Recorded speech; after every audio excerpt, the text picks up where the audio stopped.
Bekas Perdana Menteri Dr. Mahathir Mohamad diumpamakan sebagai telefon dial pusing yang lama justru tidak lagi relevan pada zaman telefon pintar.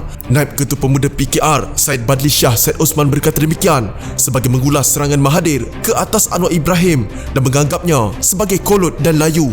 Tambahnya, bekas pengerusi Bersatu itu sudah tidak relevan lagi untuk terus berada dalam arus politik negara hari ini. Mahathir sudah tidak relevan lagi untuk terus berada dalam arus politik negara hari ini.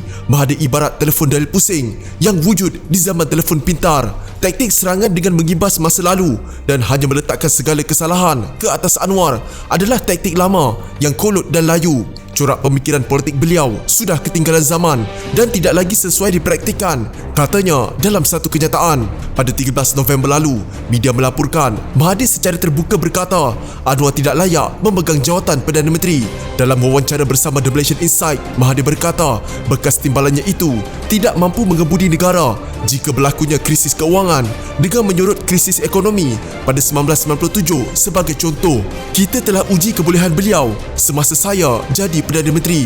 Saya telah bercuti selama 2 bulan antara Mei dan Julai 1997 dan Anwar dilantik sebagai Perdana Menteri pada masa itu. Terpulanglah kepada kita untuk menilai sama ada dia mempunyai keupayaan untuk mentadbir negara dengan baik. Saya tidak tahu penilaian yang akan dibuat oleh rakyat, tetapi yang jelasnya dalam krisis keuangan 1997-98 dia tidak berkeupayaan, katanya dalam wawancara itu.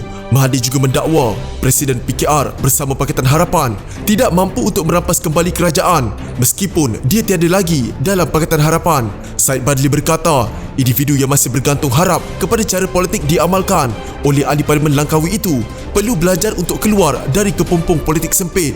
Mahathir sudah membuktikan kebolehannya dalam berpolitik dan jasa beliau kepada negara cukup besar. Namun zaman kegemilangannya sudah tamat. Justru sudah sampai masanya kita tinggalkan cara politik masa lalu dan bergerak ke arah politik masa kini, katanya lagi. Jika anda mempunyai gejala seperti demam, batuk dan sesak nafas, jangan berlengah untuk terus ke klinik atau hospital bagi menjalani ujian saringan. Bersama kita tangani wabak COVID-19.